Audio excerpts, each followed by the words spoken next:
Fíjense que tratar la acidosis metabólica a veces literalmente se convierte en una escena del crimen clínico.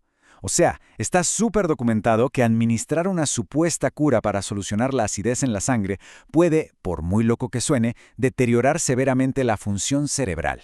Es un verdadero misterio médico, ¿no creen? Una intervención muy bien intencionada que termina causando alteraciones que ni nos imaginábamos. Por eso es un verdadero privilegio arrancar con este análisis visual para, de una vez por todas, desmitificar esta compleja fábrica fisiológica del metabolismo del dióxido de carbono y el equilibrio ácido-base. Vamos a entrar de lleno a explorar cómo interactúan realmente estas variables cuando nos enfrentamos a perturbaciones severas. Va a estar interesantísimo. Y bueno, para desglosar todo este tema, vamos a seguir una hoja de ruta súper clara. Primero, revisaremos la fisiología ácido-base. Segundo, la dinámica del dióxido de carbono. Tercero, la secuencia de interpretación clínica. Cuarto, el famosísimo análisis de la brecha de CO2. Y cerramos con el número 5, las controversias del bicarbonato.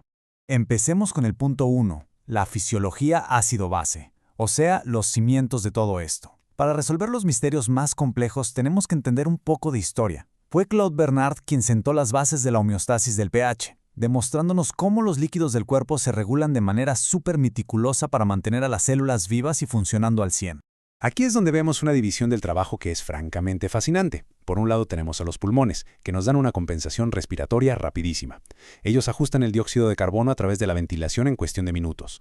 Por el otro lado están los riñones. Ellos toman el control metabólico principal, que es un proceso mucho más paulatino y detallado, encargado de reabsorber y generar nuevo bicarbonato.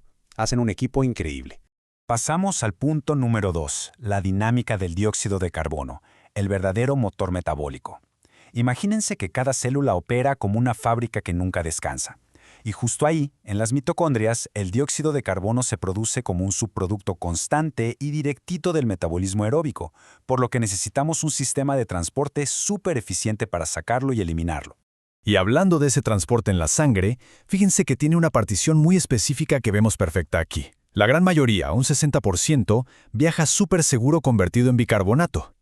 Luego, un 30% se transporta unido a proteínas, como los compuestos carbamino, y apenas un 10%, una fracción pequeñita, circula disuelto directamente en el plasma. Claro que toda esta distribución depende de algo crucial, el efecto Haldane. Piensen en la sangre desoxigenada de los tejidos periféricos como una verdadera esponja biológica. Esta esponja tiene una afinidad altísima por el dióxido de carbono, lo que ayuda muchísimo a limpiar las células. Pero, al llegar a los pulmones, la oxigenación básicamente exprime esa esponja, forzando que el gas se libere para que podamos exhalarlo. Es una genialidad.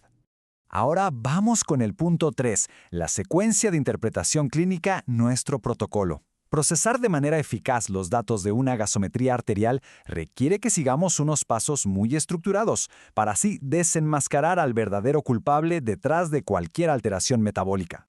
A ver, sabemos que el modelo completo de diferencia de iones fuertes de Stewart es matemáticamente súper denso, es pesadísimo, pero si usamos el exceso de base estándar, podemos obtener una estimación rapidísima y súper precisa del componente metabólico. A esto le llamamos el método Stewart Light y la verdad es una herramienta indispensable que nos ahorra muchísimo tiempo y mejora la precisión en las urgencias. Aplicar este algoritmo es casi como seguir una lista de verificación deductiva de 5 pasos. Primero, checamos el nivel de pH. Segundo, revisamos el componente respiratorio con la presión parcial de dióxido de carbono. Tercero, medimos el exceso de base para ver la parte metabólica. Cuarto, aplicamos las reglas de compensación fisiológica. Y quinto, buscamos cualquier trastorno mixto oculto que nos esté complicando el escenario. Llegamos al punto 4, el análisis de la brecha de CO2, nuestra herramienta avanzada. Esta es una verdadera pieza de evidencia forense, súper sofisticada, que usamos para evaluar con lupa la perfusión en los tejidos de pacientes que están críticamente enfermos. Basándonos en el principio de Fick, tenemos que entender que la acumulación de dióxido de carbono en los tejidos no es nada más un simple marcador pasivo de metabolismo anaeróbico. Para nada. Es más bien un auténtico grito de auxilio de un flujo sanguíneo estancado. Nos está indicando de forma clarísima que el gasto cardíaco ya no da abasto para cubrir las demandas de perfusión. Y aquí la distinción clínica es monumental. Una brecha normal, digamos, entre 2 y 6 milímetros de mercurio, nos habla de un estado de homeostasis metabólica y un buen flujo de sangre. Pero, por el contrario, una brecha elevada nos destapa un estancamiento severo, donde los tejidos literalmente se están ahogando en su propia basura al ser incapaces de barrirla. Entonces, el número clave que nos tenemos que grabar es el 6. Una brecha que sistemáticamente pasa de los 6 milímetros de mercurio durante un evento de shock circulatorio es la prueba definitiva de que hay un fracaso rotundo en el lavado de los tejidos, simple y sencillamente porque el gasto cardíaco es insuficiente. Y así llegamos a nuestro último punto, el 5, las controversias del bicarbonato. Aquí es donde la historia nos da un giro inesperado, lleno de paradojas fisiológicas y debates clínicos súper acalorados sobre la administración intravenosa de bicarbonato de sodio en pacientes críticos. Para entender el núcleo de esta gran paradoja hay que voltear a ver a la barrera hematoencefálica.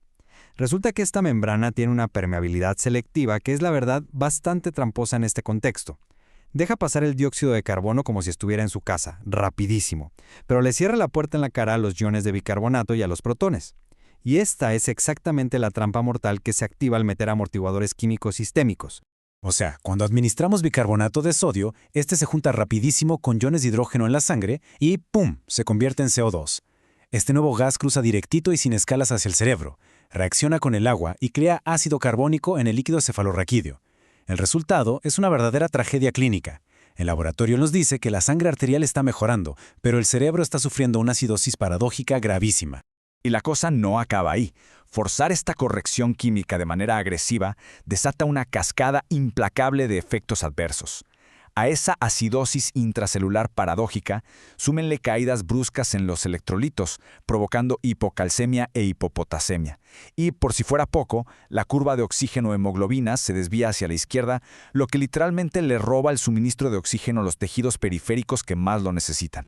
Con toda esta evidencia sobre la mesa, resuena fuertemente la idea de que muchas veces el uso excesivo de bicarbonato responde nada más a las ganas de ver números bonitos e impecables en un reporte de laboratorio.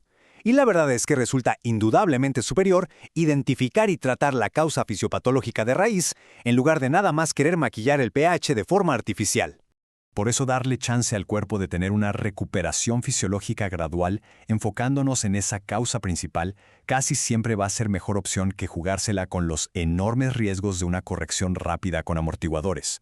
De hecho, por eso mismo, las directrices clínicas modernas son súper estrictas y reservan el bicarbonato solo para escenarios muy puntuales como una lesión renal aguda severa. Para cerrar este análisis, nos quedamos con una reflexión muy profunda. El manejo del equilibrio ácido-base nos obliga a caminar sobre una línea clínica sumamente delicada. La gran pregunta es, ¿cuándo vale más la pena dejar que la asombrosa maquinaria de adaptación del cuerpo haga lo suyo, en lugar de forzar una corrección química? Reflexionar sobre esto es lo que garantiza que cada decisión médica que tomemos sume a la verdadera recuperación del paciente. Muchísimas gracias por acompañarnos en esta explicación. Nos vemos en la próxima.